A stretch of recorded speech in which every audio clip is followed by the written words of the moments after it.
Boom! Last Motocross live stream reaction show.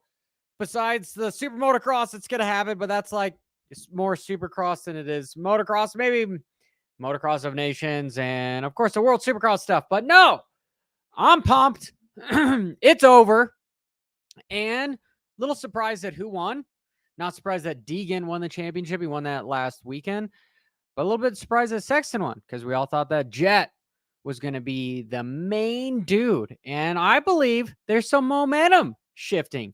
Just like what I said on my thumbnail. Can this guy beat Jet Lawrence? And I do believe we are going to see a new Super Motocross champion. Not in the 250 class. Prediction still points to Deegan sandbagging the entire class. But I'll get into a little bit of that as well because he almost lost some momentum. Because the last couple of races, he's been cold because he didn't have to, because he already cashed the check, or at least the check was in delivery. Depending upon the Swift system, it's probably on hold for 5 to 7 days to see if Star Yamaha and everyone has the money to clear. That's a joke to a little bit of politics with how crappy the system works with sending money, right? Again, cryptocurrency, blockchain technology, so much better. Smart contracts, boom, boom, boom, can do it. But that's a tangent for a different YouTube channel. What was I talking about? Talking about the changing of the guard between Jet to Sexton. Sexton doesn't need momentum, and he has momentum. He's pretty much solidified that he's the strongest 450 competitor. And I see some of the comments, guys. I will get to some of those. So, Stephen says that I'm all hopped up, right? And then Roczen did show up. So anyway, I will get to those. I'll get to those. But my point being, I am just going to throw it out there that Sexton beats Jet at the Super Motocross stuff. We've seen how much time it takes these guys to get back into race form because nobody is at like a complete other level than other guys. Like Sexton is close to Jet. I do think Jet still talent-wise is faster on paper than Sexton, but if Sexton can figure out how not to fall down, his consistency is going to be Jet's. Plain and simple. Or at least if there's a mud race, both those guys kind of suck in the mud. It seems like because of Supercross, some of their worst finishes were in the mud, then maybe it would be a little bit more level playing field. But I do believe Jet is going to have a difficult time, and I want to know what you guys think in the comments below of beating Sexton. Plain and simple. Deegan's going to win the Super Motocross. Sexton's going to win the Super Motocross on the 450s. I know. I would like to see Jet win it, truthfully, but I just have this inclination that Sexton is going to get the job done. And Tomac, we talk about Tomac. Nobody's really officially released all of the MX of Nations for US because we've been waiting for Tomac. And does popularity overthrow consistency and speed as of right now? Because AP wins it on paper. AP is the dude that should be getting the slot. I agree with Stuart 1000% that AP should be the guy. Everyone loves AP. Nobody's going to be upset if Tomac doesn't go and AP goes. But I think more people are going to be upset if AP doesn't go and Tomac goes. I mean, love Tomac. He's the guy. Everyone's going to love seeing him there, but just going to have that sort of sour taste in the mouth as far as, we need to be bringing AP. His starts, the last 4 or 5 races have been on point. He's just up there. He has proven that there's no team orders on KTM, or he would have probably tried a little bit harder to knock down his teammate to win the races, because that's really what it would have cost him to win, would have been to knock out his teammate. So maybe there was a little bit of team orders, like, hey, race as hard as you can. You don't have to let him pass you, but just don't knock him down.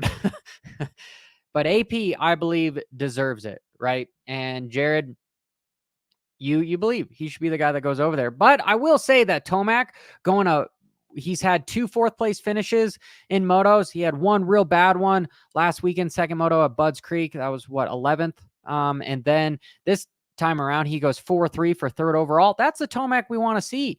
That is 1000% the Tomac we want to see. And I agree with the announcers that he's probably thinking like this might be one of the last times he can even get to MX of Nations. Because I heard a long time ago, Chad Reed giving some advice to some of the younger kids, just basically saying, hey, enjoy it. Slow down. I mean, nobody really likes to be all in airports for I don't even know how long, get laid over, whatnot, and then you got to go do all these autograph signings, and then these people want you there. It must suck to be popular, right?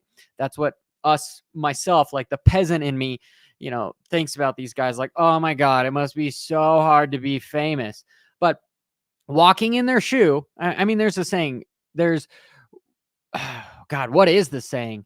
It's one thing to live a warrior's life. It's another thing to practice a warrior's life, right? And they're kind of close together. You guys can interpret that however you want. My point being that it's hard to get mad at Ryan Villapoto because he wasn't the nicest to you when you're getting his autograph, because you don't know what he's been through that entire week. He could have run on 5 hours of sleep, and he's just, he's got so much stuff to do. But Chad Reed's influence was just, hey, enjoy it. And we can see guys like Ken Roczen enjoying it. Truthfully, I believe Ken Roczen should have been top 3-ish, because that's just Kenny's speed. On paper, if I jump into it, because I'm jumping around here, but that's what happens with the live shows. Hey, yeah, okay, that's off there. The first off, showing Stuart over here, he's all giving his boy some love. Stuart looks like he's lost quite a bit of weight too, which is good to see. I mean, here a little bit looked like he let himself go for just a little bit, but not some more. Are they going to show the ghost ride? Dang it. They're not going to show, or I just have it in the wrong day. Who did it better? Was it Deegan or was it Sexton? Of course, it was Deegan who did the ghost ride better because of his dad at Anaheim.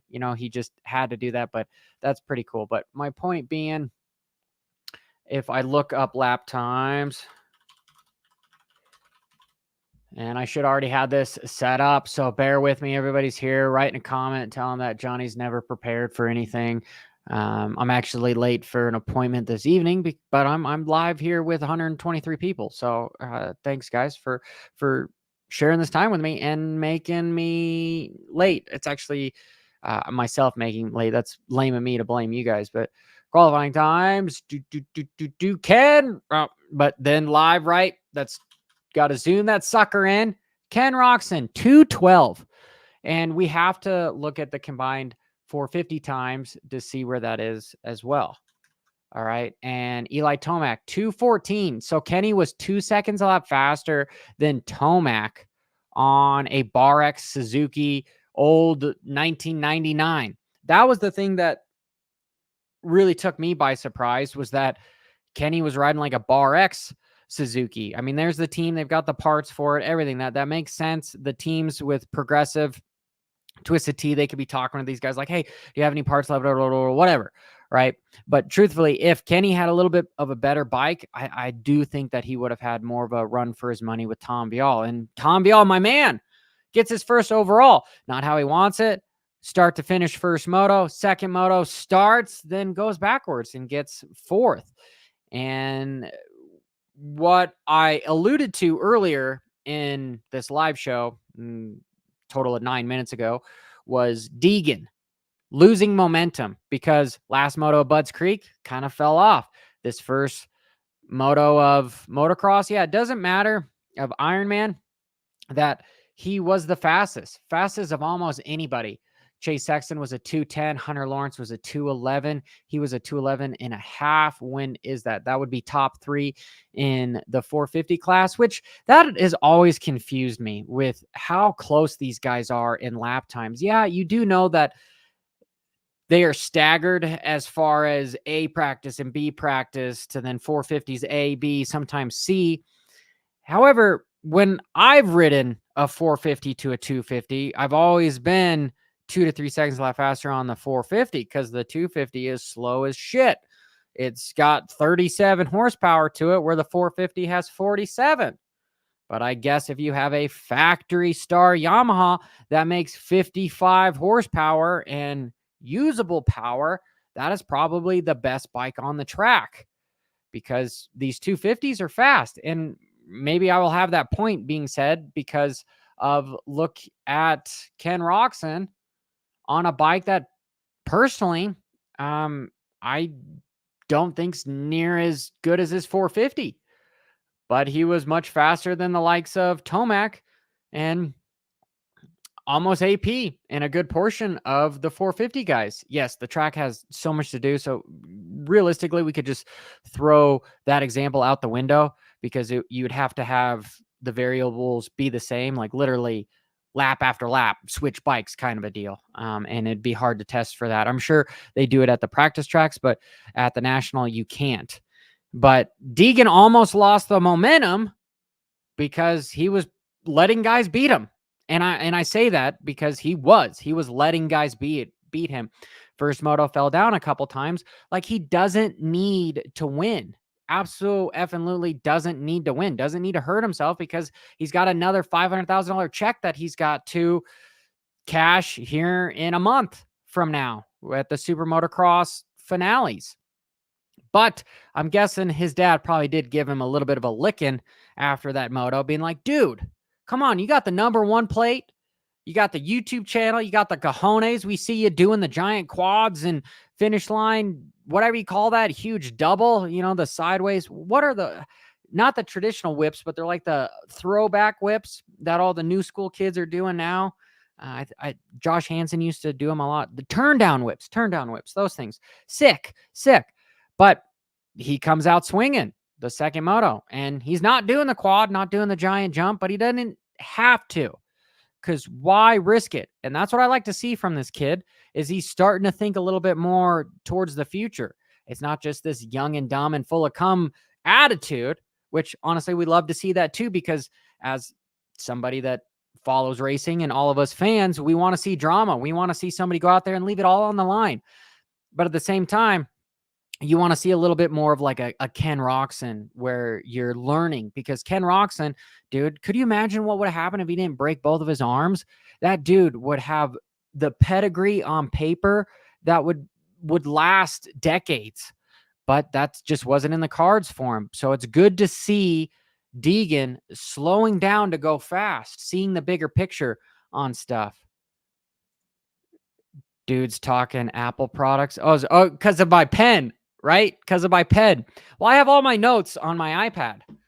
That's what I do. I write all my notes. You guys think I just come up with this stuff on the fly? No, I work my butt off with this stuff. But what? Now I'm all off topic here. Yeah, Deegan complete sandbagger in the 250 class, but he's using his head. However, just backing up, because I'm being repetitive. If he didn't throw down that second moto and proved everybody that he still owns the 250 class, you'd have somebody in a scenario like Sexton in the 450 class, where now he knows he can beat Jet. Could you imagine if Hymas would have caught Deegan and passed him? That's not a good look for Deegan. That's an incredible look for Hymas going into the Super Motocross playoffs. And Biggie, I like your comment, so I'm just going to read another one. Tomac looked good today just after 2 races. Yes, but that's my point with Jet, is we might not see Jet in perfect form until the Super Motocross finale as the last race of 3, because it's going to take him a little bit of time to warm up here. I'm going to put that guy in timeout. He's, I know sometimes I'm a little bit explicit on my live show, but that was, wait, was that not the right one? I told him that. Shit, I got to point out because I'm mad at him and going to take his keys, the title reward sports car. I don't know. Maybe, but you guys are commenting too much. I wanted to show another guy's tank. He said AP over ET until ET showed me what he can do at Ironman. So you're for Eli. Like, it's not a bad pick either way. Personally, I'm going to be a little bit disappointed if AP doesn't get the spot, right? Because he's vested. And this is the point of the sport where you're only as good as your last race. But with that being considered, AP beat Tomac. He went 2-2. Tomac went 3-4. Who deserves the spot? AP, right? But if we want to go MX of Nations popularity contest because we want to just party over there, yeah, go with Tomac. Not saying that Tomac can't win races for us, because he absolutely can. It just seems like a safer bet to go with AP. But at the same time, Tomac is a guy that could beat the likes of Hurlings and Prado and Geiger. So what do? Do you bring a guy that has raw beast mode speed that could win a moto for you, but he could also be a ninth? Or do you go with a guy that's going to be fifth place like AP just for those points? That's a tough one. That is a real tough one. But with Tomac beating Hunter this weekend, just riding right around him, I don't know. It's a good sign, because we all know that 2025 Honda is far better than that Bar X POS Suzuki. I'm joking, right? Bar X guys, you guys do a good job. But as far as a sheer top level, like money just being spent, we know Honda over Bar X Suzuki, they've got the money, right? I'm sure that Bar X Suzuki is pristine. I saw pictures of it. It looks beautiful.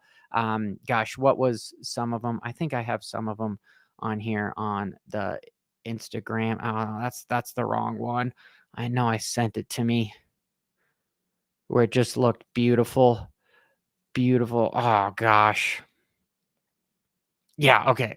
So here it is. Here it is. Move this up here. Bike looks beautiful.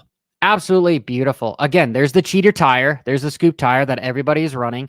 If you were with me on the last live show, you know that that's what everyone runs. But it's essentially it's a Bar X Suzuki just with progressive plastic on it. But it looks beautiful. I would love to have that sucker, right? Yeah. Dun dun dun. But that is my point there. Here too. Michael, what are you saying, dude? Because you support the channel, dude. So I'm gonna show you some love too. It's kind of shocking that Hunter never gained fitness. Eli, don't doubt him. It's Eli last year, and he'll give it 110%. Yeah, that's tough. That is so tough. I still am somewhat. I'm gonna be disappointed if Tomac doesn't go, but I think I'm gonna be more disappointed if AP doesn't go, because he's the people's man, right? He's the people's guy. And Jacob says, I'm a big fan of AP. Needs the place over Tomac when it comes to riding, but beast mode. I think I live in UK and can't wait for Motocross of Nations. Yeah, popularity-wise, Tomac is the shit. But again, it goes down to, do you bring a guy that can get a podium in a moto, or he's 10th place? Do you bring a guy that's probably going to be 5th place both motos? That's it. Oh, somebody wants to start having some fighting words here. Deegs lost nothing. 2 craps starts. That's all. It happens. Yeah. But I did end with saying that the momentum, he kicked everyone's ass that last moto. He's still the dude. We all know he's probably going to win Super Motocross playoffs. Yeah. Bedbugs 38. Like the name, dude. Like the name. All right. I'll do 2 more. I'll do 2 more, and then I got to hightail it out of here because, yeah.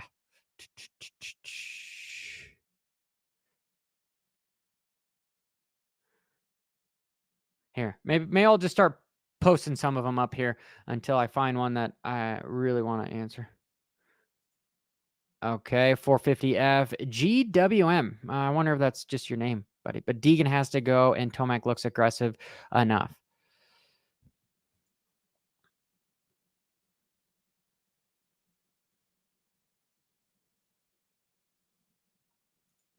I don't know what you guys are arguing. Buy a PC, do some actual research, go to Micro Center.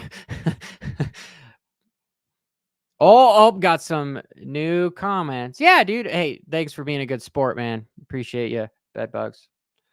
No, but overall, if the full-blown reaction is I'm impressed with Tomac. I'm super impressed with Sexton, because he's pretty much solidified himself as not only the champion, but the best contender for Jet, which you guys know I've already think he's going to beat him. And in the 250 class, I'm disappointed with Kenny going 9-11 for 9th overall. Does that show you that there's more depth in the 250 class than the 450 class because he got 7th at Unadilla? Or was it just mainly the motorcycle? I kind of go with a little bit of both. Like there is a little bit more depth as far as closer guys in the 250 class. They're not as spread out because if you look at the 450 guys, once you get past that 6th, 7th, it's everyone is much faster. You know, the top 7 guys are much, much faster. 250 class, top 10, 15 are pretty darn close. But then also, I got to go with a little bit of that motorcycle because I just feel, that. And I guess you'd have to say that he's just doing it for fun. He's really going to focus on the super motocross stuff as well, along with his championship. Like he can't get hurt. He can't get hurt because he's got to do the world supercross stuff because that's where the money is. Yes, I'm saying it right now. Was Ironman National with a 9/11 making Ken Roczen money, or his solidified championship defense at World Supercross gonna make him $500,000 or more? Yeah, what would you be more worried about? Twisting your knee at Ironman or trying to cash a check over there? Yeah, I know he loves riding the dirt bike, but it was more about just finishing. That's why, again, I believe he faded and he didn't push the envelope because he didn't have to, nor did he need to. And it was something cool to see from an adult that says, and his ego in check.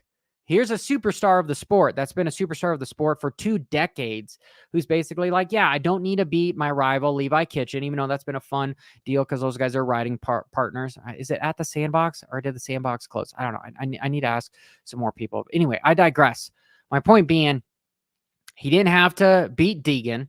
Could he have wanted to? Yeah, great storyline. Would have been bad for Deegan. Deegan going, oh no, he got beat by Ken Roczen, right? Because again, here in my live show, the storyline is that, oh, Deegan, even though he won, he almost lost the momentum to guys like Hymas and Tom Vial, but he didn't because he beat him on the last time they were on the track.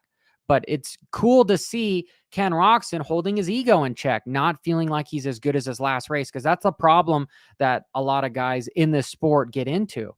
Is we saw it with Hymas, right? Him at Unadilla come out just beating everybody. And if he would have won that moto and not hightailed himself onto his head and have his bike tattoo him, nice tattoo, and almost got, the tattoo on his face, but instead the pipe just burnt his arm, he probably would have won that next moto and then probably would have won the next moto after that, or he would have had a more highly probability likelihood of doing so. But because his wind was knocked out of literally his air in his lungs, but his sail doing that, right? That's my point. All right, there's some fighting going on in the chat, guys. Keep it sit. I want to say keep it cordial. Yeah, that's what I want to say. Oh, Kathy says Tomac couldn't even congratulate Sexton, the champ. He's so stuck in his ego. That's a difficult one because when I look at Tomac is a hard read. I would never want to play poker with that dude because I can't tell if he's giving you real attitude or if he's just quiet, right? He's just, yeah. I don't know. Was that strategy? Was it not? I don't effing know, but I can't hold it against him. And yeah, these guys, I would say of all of them, Kenny is probably the more realistic person that you could probably have a beer with at your local tavern. What do I say tavern? What do we say here in America? What, like a bar? I mean, that doesn't sound as cool as a tavern though. Like I want to go to the UK because I want to go to a tavern, a tap, right? Anyway, you have to think that your shit doesn't stink. You have to have a gigantic ego to be at this level of the sport. It thrives on that kind of stuff. So there's definitely a commonality that you've seen the top guys have that kind of FU attitude. It's because they need to. And to survive and be as dominant in a sport that's basically a one all, you have to have that. But it's very rare to have somebody like a Ken Roczen, that like a Chad Reed, okay, these guys that have been such superstars and impactful on the sport and role models. That's what I really like to see. So, even my little daughter, one of her favorite riders is Ken Roczen, and I'm totally okay with it. And honestly, she loves Deegan too, because, he throws some big whips and he talks shit. So anyway, on that note, I got to get out of here. Oh, pub. Okay. Sean. Thank you. It's a pub, dude. I want to go to a freaking pub, order some damn water, sparkling water, it. Maybe they'll put a little straw in it for me, type of thing, and I'll give. But I do like whiskey. I will say that, but can't have too much of that. But anyway, I gotta go. So till next time, guys. Oh, make sure you hang out for the podcast Monday, 10 a.m. Eastern time. We got one of the master pools on, so that'll be fun to talk with him. But as always, till next time, keep it WFO. And if you're riding tomorrow, keep it safe, keep it on two wheels, keep it low down, elbows up. We're all at fifth gear pinned all the effing time. Bro, da, da, da, da, da. Whoa, whoa, whoa, whoa.